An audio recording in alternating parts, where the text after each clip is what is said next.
There's a story in the Bible, one that churches don't want you to know. A story about a king who was 4 meters tall, an empire of 60 fortified cities, and a genocide ordered by God. Deuteronomy 3, verse 11. For only Og, king of Bashan, remained of the Rephaim. Behold his bed, an iron bed, 9 cubits long, 4 cubits wide, 6 meters of bed, for a man 4 meters tall. But here's what they never told you. Iron in 1400 BC. Impossible. The Iron Age hadn't even begun, so why did the Bible preserve the exact measurements of a dead king's bed? Unless that bed wasn't just a bed, it was evidence, proof, of something so disturbing that it needed to be documented. Because Og wasn't human. He was the last of the Nephilim, the last pure-blooded giant, the last descendant of the fallen angels of Genesis 6. And God ordered total extermination, not just the king, his entire people, men, women, children, burned, erased from the earth. And when Moses, the man who parted the Red Sea, saw Og for the first time, he was afraid. In the next 50 minutes you will discover why God hated Og, what Nephilim genetics really were, how an empire of 60 cities fell, and why this story isn't just past. It's prophecy. Matthew 24, verse 37. As it was in the days of Noah, so it will be at the coming of the Son of Man. In the days of Noah there were giants. At Christ's return, they will return. Churches avoid teaching about Og because it exposes uncomfortable truths. Only 1 in 100 viewers likes videos like this. Be part of that minority that values complete biblical truth. Like and subscribe to the channel now. Let's start with math. Cold, hard numbers. Unquestionable. Deuteronomy 3, verse 11, records that Og's bed measured 9 cubits long and 4 cubits wide. An ancient cubit is approximately 45 centimeters, the distance from the elbow to the tip of the middle finger, a standard measurement used throughout the ancient Middle East. So, 9 cubits times 45 centimeters, 4 meters and 5 centimeters long. 4 cubits times 45 centimeters, 1 meter and 80 centimeters wide. A bed larger than any modern king-size bed. But wait, ancient beds were always 15 to 20 centimeters longer than the person. Room for pillows, blankets, movement. If the bed was 4 meters and 5 centimeters, Og measured between 3 meters and 70 centimeters and 3 meters and 90 centimeters tall. Let that sink. In almost 4 meters tall. The tallest man ever recorded in modern history was Robert Wadlow, 2 meters and 72 centimeters, and he died at 22 years old. His body couldn't support his weight. Modern medical gigantism rarely exceeds 2.5 meters, and when it does, the person lives with constant pain, heart problems, difficulty walking, short life expectancy. But Og not only survived, he ruled, he fought, he commanded armies for decades. How? Unless his genetics weren't entirely human. And here's another anomaly. Iron. The bed was made of iron. In 1400 BC, the world was in the Bronze Age. Iron was rare, extremely rare. The Hittites had a monopoly on iron smelting technology, and they guarded this secret as a strategic weapon. Iron was stronger than bronze, more durable, more expensive. Only kings and elite warriors had iron weapons, and Og had an entire bed made of iron. This wasn't just wealth. It was a demonstration of power, of connection with the greatest technological powers of the time. Bashan wasn't a backward kingdom. It was a power. And here's the most disturbing detail. The Bible says the bed was in Rabbah of the Ammonites. Rabbah is 150 kilometers south of where Og was killed. Why was the bed transported there? Why preserved? Because it wasn't just furniture, it was a war trophy, a museum piece, proof for the nations. Do you think we're making this up? Here is the giant's bed. Measure it yourselves, touch the iron, and know this. Giants were real, and we defeated them.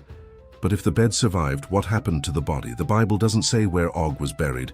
There's no tomb, no memorial, just the bed, empty, as if the body was too big or too dangerous to be preserved. And this brings us to the most important question. Who was Og? Where did he come from? And why did God hate him so much? To understand Og, You need to go back 1,000 years. Genesis 6, the days before the flood. And the sons of God saw that the daughters of men were beautiful, and they took wives for themselves of all whom they chose, the sons of God. In Hebrew, B'nai ha-Elohim, an expression used only for angelic beings in Job 1, Job 2, Job 38. Spiritual beings who left their original state and united with human women, and the result, Genesis 6 verse 4.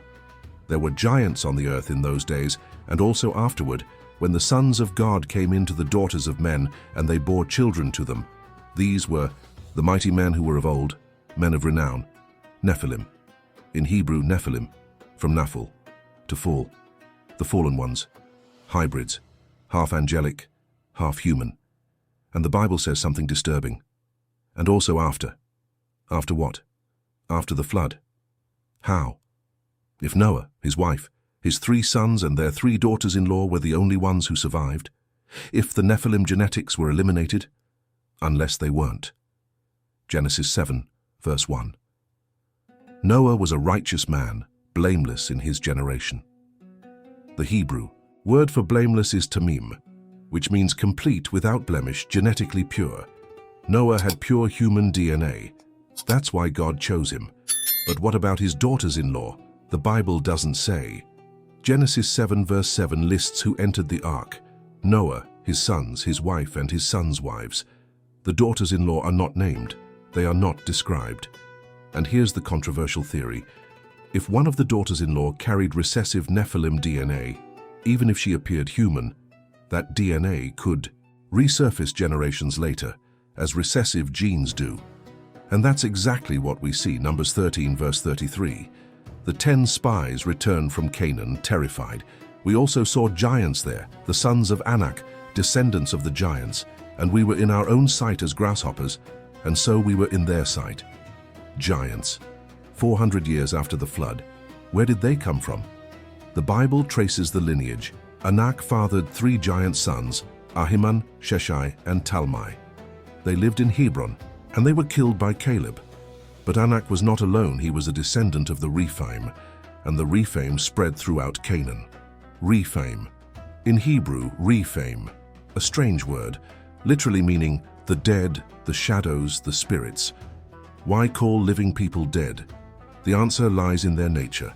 They were hybrids, part human, part angelic, neither fully alive like humans, nor fully spiritual like angels, existing between 2 worlds, undead, shadows, and the Bible records them in several places. Deuteronomy 2 verses 10 and 11. The Emim lived there formerly, a great and numerous people, as tall as the Anakim. They too were considered Rephaim, like the Anakim, Emim. Another name for giants, considered Rephaim, Deuteronomy 2 verse 20.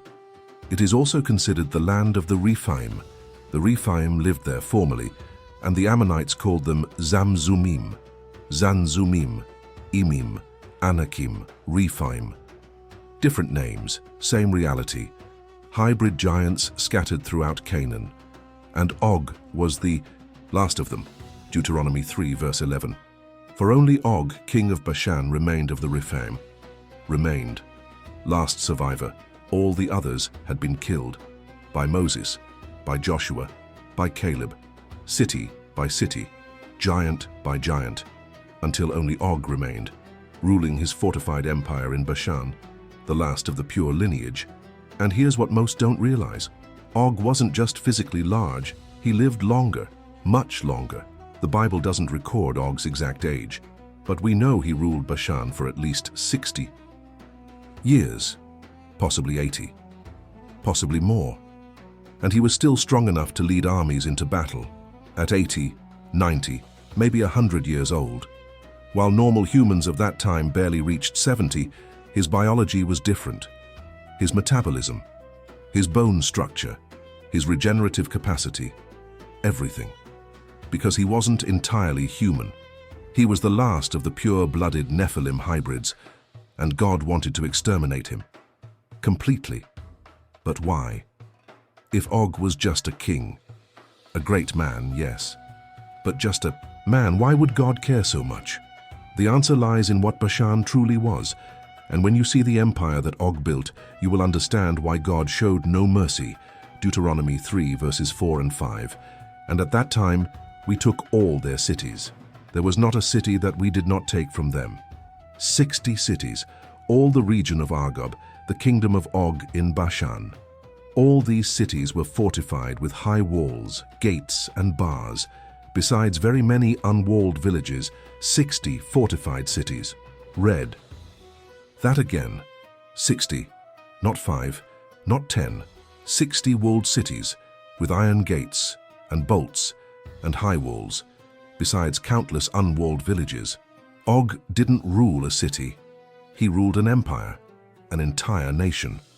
Bashan was one of the richest and most strategically important regions of the ancient Middle East, located in what is now the Golan Heights, between Syria and Israel. Fertile land, rich volcanic soil, abundant wheat that fed nations, giant oaks mentioned in Isaiah 2 verse 13, valuable wood for construction and war, famous cattle. Psalm 22 verse 12 speaks of the bulls of Bashan, strong, large, valuable, exported throughout the ancient world. Bashan was the breadbasket of the Middle East, and Og controlled everything. But here's what modern archaeology has discovered, and it will make you rethink everything you know about the ancient world. The ruins of Bashan still exist, and they are megalithic, stones weighing 20, 30, 40 tons, fitted together without mortar, without cement, with nothing holding them together except weight and precision. City gates 5 meters high, 5 meters. For whom were these gates? Certainly not for humans who are 1 meter and 70 centimeters tall.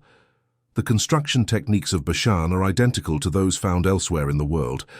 Baalbek in Lebanon, stones weighing 800 tons, Stonehenge in England, blocks weighing 25 tons, Machu Picchu in Peru, stones weighing 50 tons, pyramids of Egypt, blocks weighing 2.5 tons, all Cyclopean constructions, stones so large that modern engineers cannot explain how they were moved.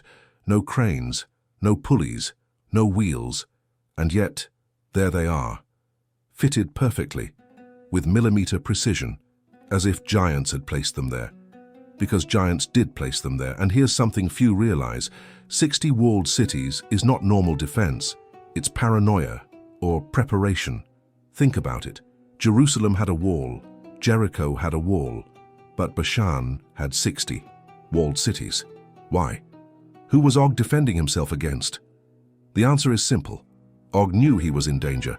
He knew that one day someone would come, because the other giants had already fallen. The Anakim in Hebron, killed by Caleb.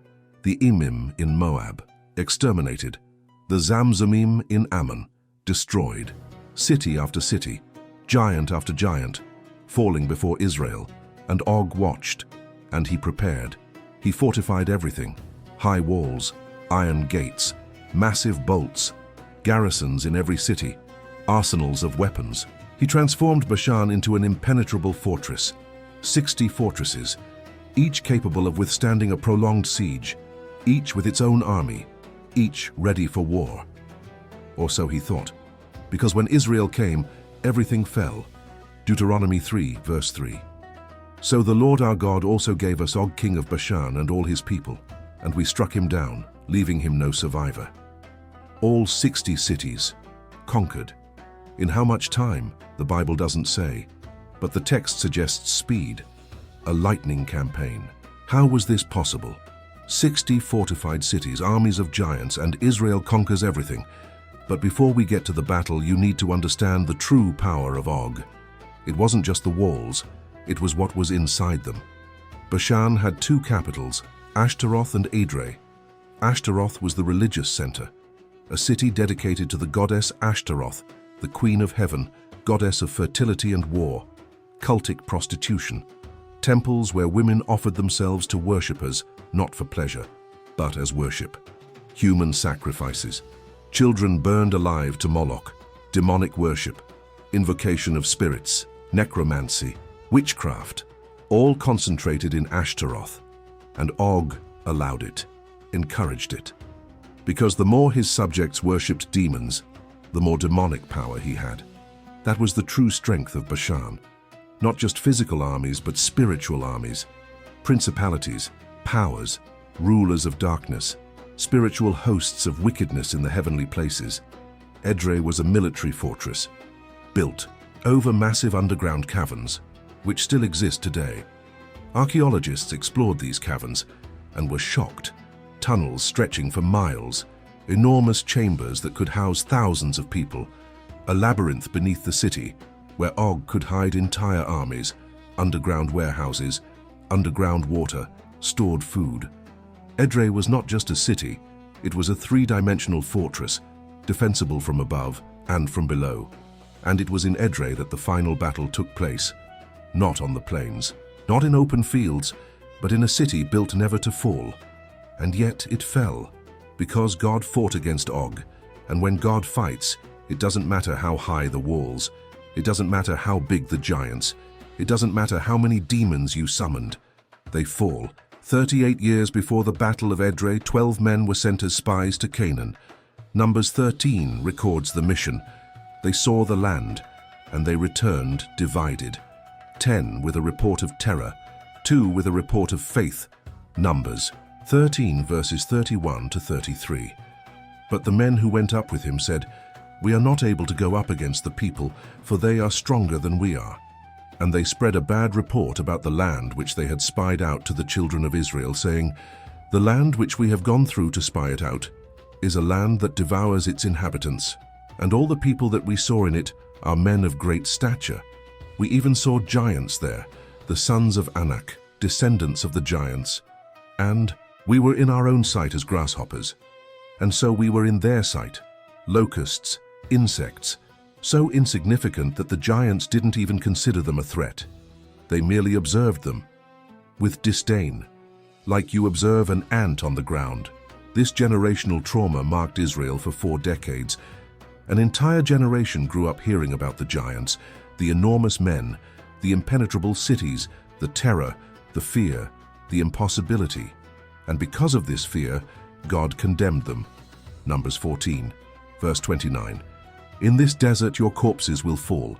That entire adult generation died wandering in the desert for 40 years, until a new generation arose, born in the desert, raised in hardship, trained by God. And now, almost 40 years later, Israel stood before Bashan. And Og, king of Bashan, came out against them. Deuteronomy 3 verses 1 and 2. "Then we turned and went up the road to Bashan. And Og, king of Bashan, came out against us, he and all his people, to battle at Edrei. Then the Lord said to me, 'Do not be afraid of him, for I have given him into your hands with all his people and his land. You shall do to him as you did to Sihon, king of the Amorites, who lived in Heshbon.'" God needed to calm Moses. Do not fear him. Do not be afraid. Think about it. Moses, the man who confronted Pharaoh, who saw 10 plagues devastate Egypt, who raised his staff and the Red Sea parted, who saw 600,000 men of war die in the desert for unbelief. Moses, 80 years old when he began, 120 years old now, 40 years seeing miracles, and he was afraid of Og. Why? Because Og was not like Sihon. Sihon was the Amorite king, human, tall, perhaps 2 meters, strong for sure, a fearsome warrior, but human. Og was something else. Og was a Nephilim hybrid, 4 meters tall, with superhuman strength, with corrupted angelic genetics, with 200, 300 years of war experience, and an army of smaller giants behind him.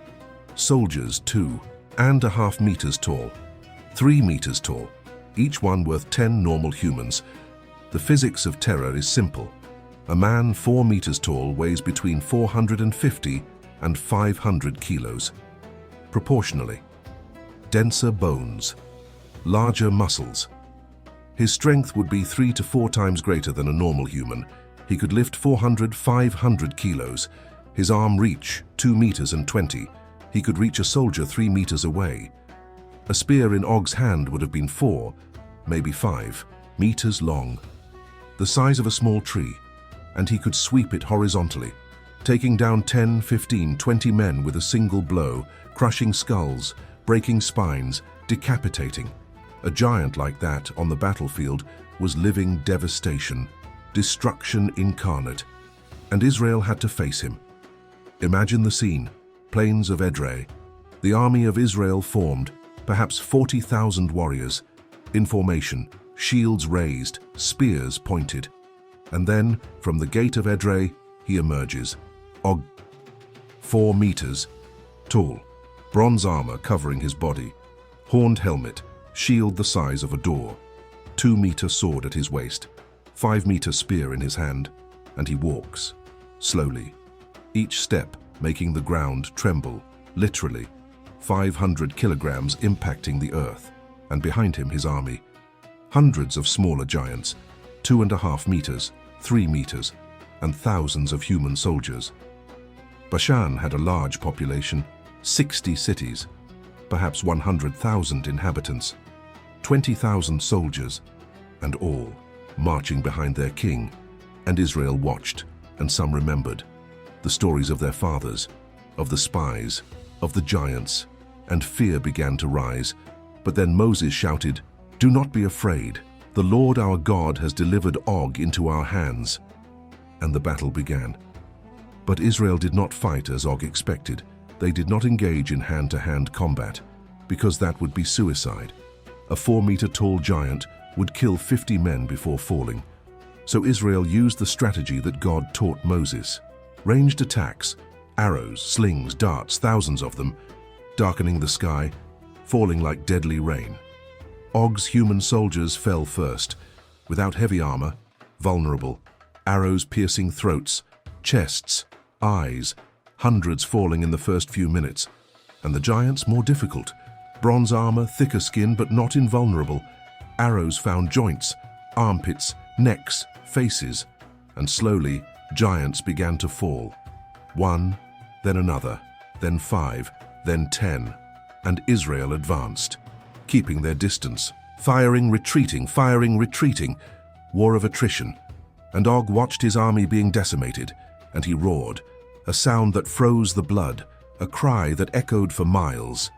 And he ran, 500 pounds in motion, astonishing speed, straight for the Israelite lines. Soldiers recoiled, terrified. But then something happened. The Bible doesn't describe it in detail, but it says something specific. Deuteronomy 3, verse 3. "So the Lord our God also delivered Og, king of Bashan, into our hands and all his people into our hands. And we struck him down, leaving him no survivor. God gave him to us. Divine passivity. God delivered Og. How? Perhaps God paralyzed him, as he did with the Canaanite armies when Joshua fought. Joshua 10, verse 11. As they were fleeing before Israel and were on the descent of Beth Horon, the Lord hurled large hailstones on them from the sky as far as Azekah, and they died. More died from the hailstones than the Israelites killed with the sword. God hurled stones from the sky, deadly hail. Perhaps he did the same with Og, or perhaps a slingstone struck a vital point, as would happen to Goliath 400 years later, a future David, an anonymous shepherd, among the thousands of Israelite soldiers. He took his sling, placed a stone, spun, and launched, and the stone flew faster than an arrow and struck Og, in the forehead, in the eye, in the throat, and the giant stopped, staggered, and fell, like a giant tree being cut down. The impact shook the ground, 500 kilos hitting the earth, and he lay motionless. And the soldiers of Israel ran, surrounded the body, and tore it to pieces, swords, spears, axes, until they were absolutely certain that he was dead. And the rest of Og's army saw. Their king had fallen, their invincible giant, dead. And panic took hold. Some tried to flee, but Israel pursued them. Numbers 21, verse 35. And they struck him, and his sons, and all his people, so that none of them escaped. And they took possession of his land. None escaped. Og died. His sons died. His entire army died. And then the second phase began, the conquest of the cities. 60 fortified cities. Israel attacked them, one by one. Deuteronomy 3, verse 6. And we utterly destroyed them, as we did to Sihon, king of Heshbon, destroying every city, its men, women, and children. Herem, the Hebrew word, consecrated to destruction, anathema, everything dedicated to God through complete extermination. Not just the soldiers, everyone, women, children, babies, elders, cattle, sheep, camels, donkeys, everything, burned, dead, extinguished. Why? Why so extreme? Why not spare the women, the children? Why did God command total genocide? The answer lies in genetics and in theology, and this is where the story gets disturbing, but also, ultimately, it makes sense. The question that plagues modern Bible readers is simple. How does a God of love command the extermination of women and children? How does this reconcile with the character of God revealed in Jesus? And the honest answer is, either you accept that the Nephilim were an existential threat to humanity, a genetic corruption that needed to be eliminated, or you conclude that the God of the Old Testament is a bloodthirsty monster. There is no third option. There is no middle ground. Either God was right and had reasons that transcend our modern moral understanding, or God was wrong, and the Bible is documenting atrocities committed in the name of religion. You have to choose. But if you study the biblical pattern, a picture emerges. Clear, consistent, disturbing, but logical. Genesis 6, verses 5 and 6. The Lord saw how great the wickedness of the human race had become on the earth, and that every inclination of the thoughts of their hearts was only evil all the time. The Lord regretted that he had made human beings on the earth, and his heart was deeply troubled. Why did God repent? Why did he decide to destroy everything? Because creation was corrupted, not just morally but genetically. The Nephilim weren't just evil, they were hybrids, part angelic, part human.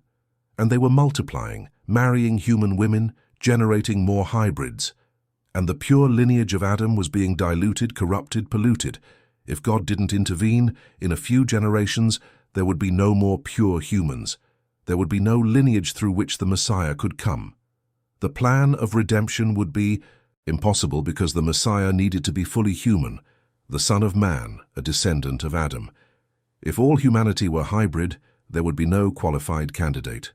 So God sent the flood, not as random punishment, but as a genetic reset, destroying all corrupted flesh, preserving only Noah, a perfect man forever, in his generations, genetically pure. But corruption returned. Numbers 13, giants in Canaan. How? Through the wives of Noah's sons, or through a new angelic fall after the flood. The Bible doesn't specify the mechanism, but the result is clear. Nephilim resurfaced, and God ordered extermination, again, not as ethnic genocide, but as genetic purification, quarantine, eradication of contamination, like a doctor amputating a gangrenous limb, cutting everything off, or infection spreading, and the patient dies. Numbers 33, verses 52 to 56. When you cross the Jordan into the land of Canaan, you shall drive out all the inhabitants of the land before you. You shall destroy all their stone images. You shall break down all their molten images. You shall destroy all their high places. You shall take possession of the land and dwell in it, for I have given you this land to possess. But if you do not drive out the inhabitants of the land before you, those whom you leave will become thorns in your eyes and pricks in your islands. They will trouble you in the land where you live. You shall drive them out. You shall destroy them. You shall leave none. Why? Because if you left some alive, they would multiply, and corruption would return. And Israel would have to fight again, generation after generation. Then God said, "Finish now, completely, without exception." And the children? Why kill the children of giants? Because the children of giants become adult giants. The DNA is there, in the cells, waiting to manifest. A 5-year-old Rephaim child would be a 3-meter-tall giant at 20, with superhuman strength, with abnormal longevity, and would be reproducing, passing the genes on. Then God said, "Cut it at the root, everything. Like a farmer pulls out weeds, don't leave the root, because if you do, it sprouts again." And here is the unsettling silence of modern churches. Pastors avoid these texts, or they spiritualize them, saying they are allegory, that giants are a metaphor for big problems, that herem means spiritual consecration, not literal, or they simply ignore them. They skip Deuteronomy 2 and 3. They go straight to the 10 Commandments, because how do you explain to a 21st century congregation that God commanded the killing of children? How do you preach that? How do you reconcile that with Jesus, who said, "Let the little children come to me"? But the Bible doesn't hide this, it doesn't soften it, it records it, it preserves it, it documents it, and it expects you to be mature enough, intellectually honest enough, to deal with reality. Either God was right, and the Nephilim were such a great, dangerous, existential threat that it justified total extermination, including children, or God was wrong, and the Bible is documenting crimes against humanity committed by religious fanatics. You have to choose. There can't be a middle ground. You can't say you love the Bible but ignore parts you don't like. And here is the evidence that God was right. After Israel exterminated the Rephaim of Bashan, after Joshua killed the Anakim of Hebron, after Caleb conquered the cities of the giants, the Nephilim almost disappeared. Almost. Because some escaped. They fled to Gath, a city of the Philistines, on the coast, far from Israel, and there, hidden, they survived, for 400 years, intermarrying with humans, diluting their genetics, until they resurfaced, smaller, weaker, but still giants. According to 21 Samuel, verses 15 to 22, "And there was war again between the Philistines and Israel. And David went down, and his servants with him, and fought against the Philistines. And David grew weary. And Ishbi-benob, one of the sons of the giant, whose spear weighed 300 shekels of bronze, and who was girded with a new sword, intended to kill David. But Abishai son of Zeruiah came to his aid, and struck down the Philistine and killed him. Then David's men swore to him, saying, 'You shall no longer go out with us to battle, lest you quench the lamp of Israel.' After this, there was another battle with the Philistines at Gob. Then Sibbecai the Haushathite killed Saph, one of the sons of the giant. There was yet another battle with the Philistines at Gob. Elhanan, son of Jare-Oregim the Bethlehemite, killed Goliath the Gittite, whose spear shaft was like a weaver's beam. There was also another battle at Gath, and there was a man of great stature, who had 6 fingers on each hand and 6 toes on each foot, 24 in all. He also was born to the giant, and he defied Israel. But Jonathan son of Shimeah, David's brother, killed him. These 4 were born to the giant in Gath, and they fell by the hand of David and by the hand of his servants. 4 giants, all from Gath, all related, Ishbi-benob, Saph, Goliath, and the nameless giant with 24 fingers, all descendants of the Rephaim who escaped, and all killed by David and his men. And after that, silence. No giant mentioned in the Bible. Never again. The lineage of Og was exterminated, the Rephaim were wiped out, the Nephilim disappeared from the earth, and pure humanity survived. And through this pure humanity, clean genealogy, without angelic contamination, came Jesus, son of David, son of Abraham, son of Noah, son of Adam, son of God, fully human, fully divine, the second Adam, undoing what the first corrupted, fulfilling what the first failed to do. But Jesus did not come only to redeem humanity. He came to defeat the spiritual powers, the principalities, the powers, the rulers of this dark world, the spiritual hosts of wickedness in the heavenly places. Ephesians 6, verse 12. And these powers, they are the same ones that generated the Nephilim in Genesis 6, the sons of God who fell, who left their proper dwelling place, who united with human women, who corrupted creation. And the Bible says, they are imprisoned, Jude, verse 6. And the angels who did not keep their own domain, but abandoned their proper dwelling place, he has kept in eternal chains under gloomy darkness for the judgment of the great day, eternal prisons, awaiting judgment. But the Bible also says, they will return. Revelation 9, verses 1 to 3. And the 5th angel sounded his trumpet, and I saw a star that had fallen from the sky to the earth. The star was given the key to the shaft of the abyss. When he opened the abyss, smoke rose from it, like the smoke from a gigantic furnace. The sun and sky were darkened by reason of the smoke from the abyss. And out of the smoke came locusts upon the earth. And they were given power, like the power that scorpions of the earth have. Locusts, with the power of scorpions, that torture but do not kill, for 5 months. Are they literal or symbolic? The Bible doesn't fully clarify, but the pattern is clear. Supernatural beings, imprisoned in the abyss, released in the last days, to torment humanity. And Jesus himself said, Matthew 24, verse 37, "And as it was in the days of Noah, so it will be at the coming of the Son of Man. In the days of Noah there were Nephilim. There was corruption of the flesh. There was union between angelic and human.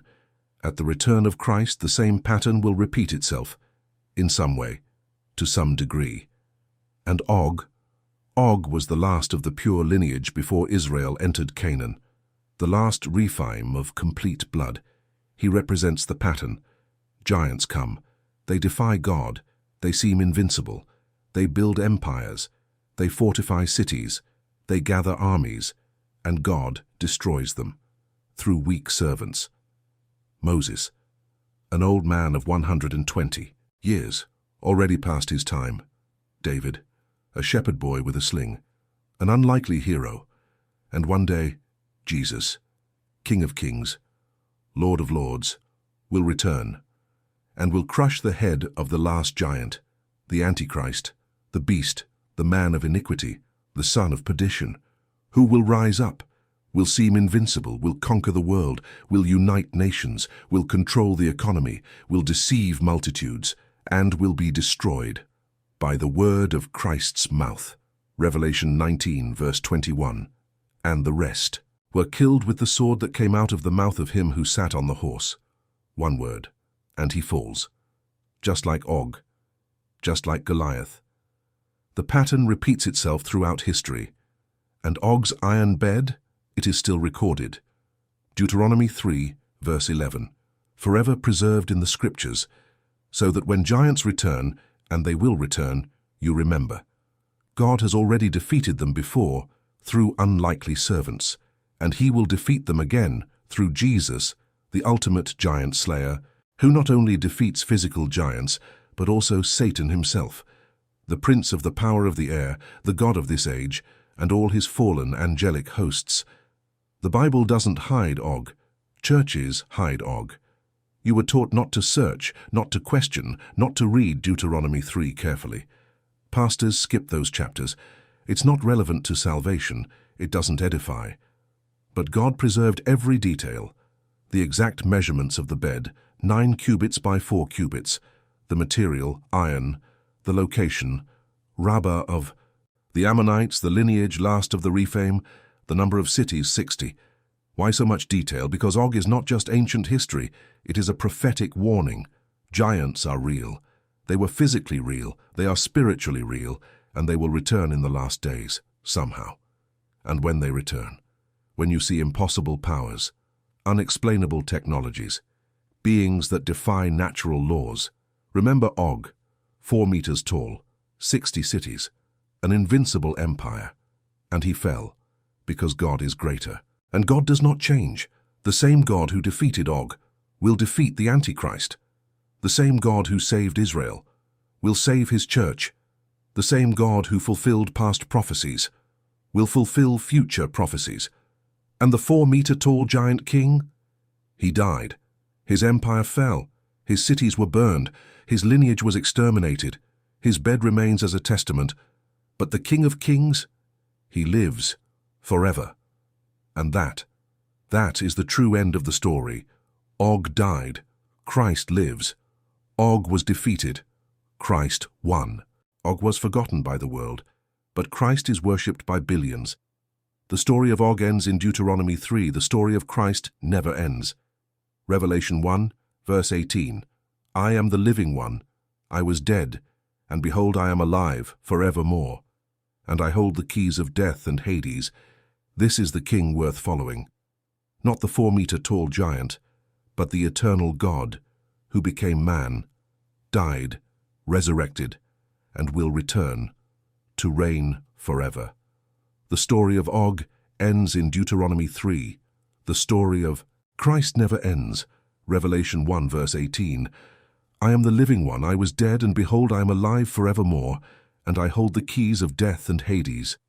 This is the king worth following, not the 4-meter tall giant, but the eternal God, who became man, died, resurrected, and will return to reign forever. Now answer me this. Had you ever heard of Og before this video? Has your church ever taught about the 4-meter tall giant king, about the 6-meter long iron bed, about the 60 fortified cities, about the genocide ordered by God?